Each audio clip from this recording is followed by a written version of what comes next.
The last time I was in Egypt, in Cairo. But I shouldn't use the word hype because it is proper. It's very proper. It's very proper. And I talked to many of the students at the university, and this was brewing. Was already a year ago. Was brewing. Was going every day.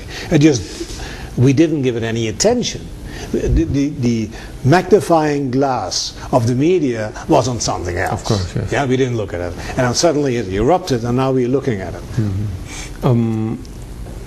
All of that is for oil? No. Has nothing to do with oil. No. Has totally nothing to do with oil. Not the people. But the world is looking on it. How much of what the world is perceiving is happening for the people? I mean, are we looking at what's happening at the people, or are we looking at what's going to happen to the oil? Well, listen, Egypt doesn't have any oil. The little bit of oil it has, it is for internal use, for in the country. They don't export oil. And the biggest thing, of course, was in Egypt. Yes. Okay. And it had nothing to do with oil. No. Libya has only 2% oil of the world production. It's peanuts. It's nothing. So that's not an argument. That's a false argument. It's nonsense. The States is not involved at this moment? Do you have the impression they're involved? I don't see them. No, nowhere. But I know that in the history of the United States, you don't hear it at the moment, and 30 years later you find a book saying, or the CIA comes out and say, we were in the back there. Listen, at the moment in Libya, Holland is involved, very much. The pipeline from Libya to Sicily, Italy, is owned by Green Stream, which is a company in Amsterdam, right? Okay. $7 billion euros spent on that pipeline, Dutch company. Okay. So the Dutch are very much involved. We built the pipeline. Ballas Nedam built the pipeline. And Haas Koning is doing all the engineering projects there. So Holland is very much, far more involved than the United States. Then yes. Okay. What's going to happen in the end with especially Libya? As a matter of fact, in Egypt, it's not over yet. I mean, no. People are being it's going to killed take a year still. or 2 years. Oh, no. There will be reorganization and reorganization.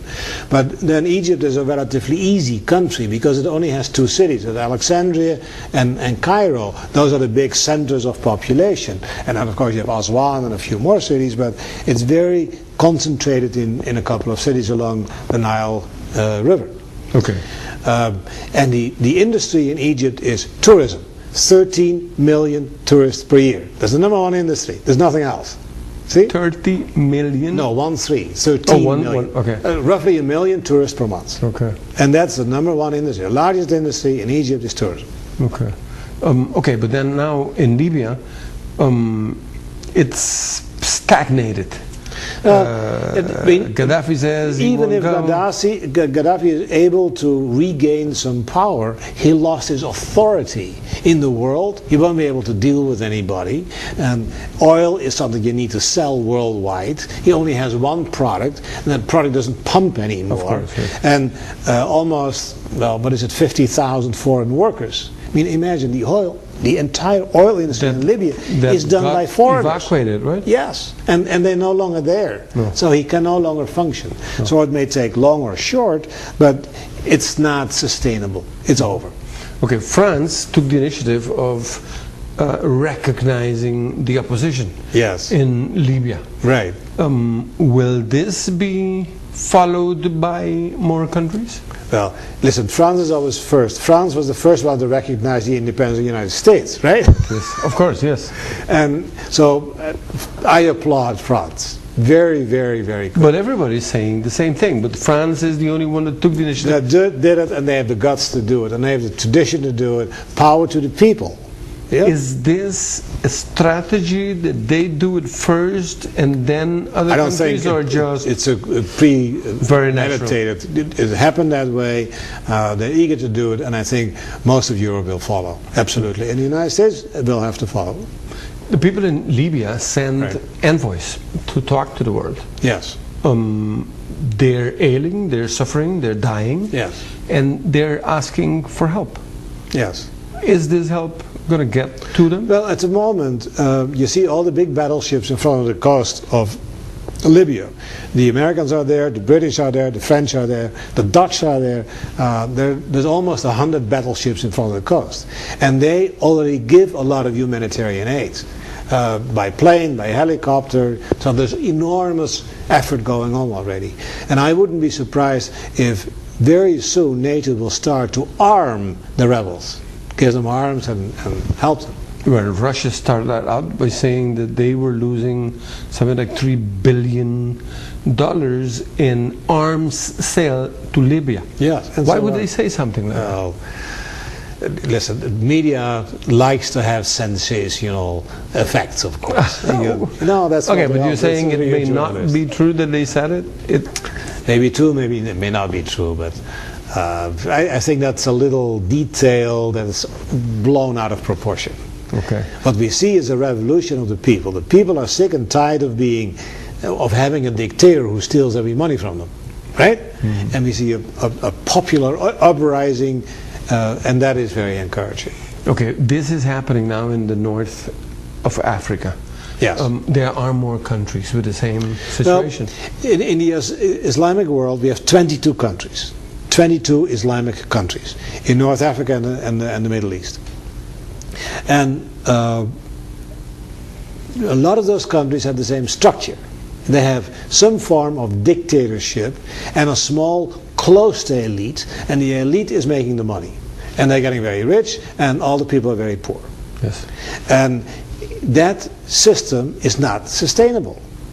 And it was very interesting in Jordan, for instance. You have this extremely sophisticated Abdullah who grew up in England and the United States, and who understands it perfectly, but he was not able to change it. Mm-hmm. And I don't see any way for the existing closed elite to hold on to their power and their money in this situation. And it's going to be bloody, or they step down and they leave. Okay.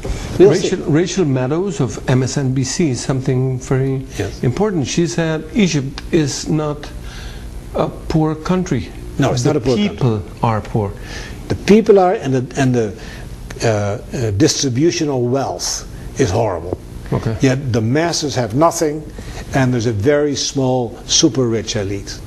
So it's not. It doesn't have to take long to rebuild it or to change the whole thing. Well, actually, you have to think of it a little bit. Nasser, when Nasser came to power in 1952, he made a deal with, in that time, USSR, the Russians. Of course. So, and then the country became socialist communist.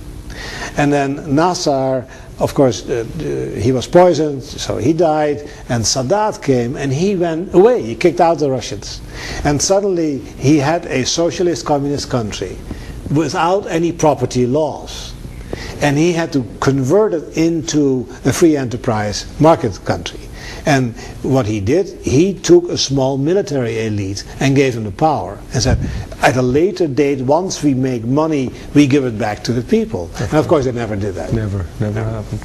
Okay, let's again go to some commercials, and when we come back, Muammar Gaddafi and his family have bank accounts and money all over the place. Yes. And they are being confiscated. Yes. In the States and in Europe. Yes. Frozen. Frozen. Okay.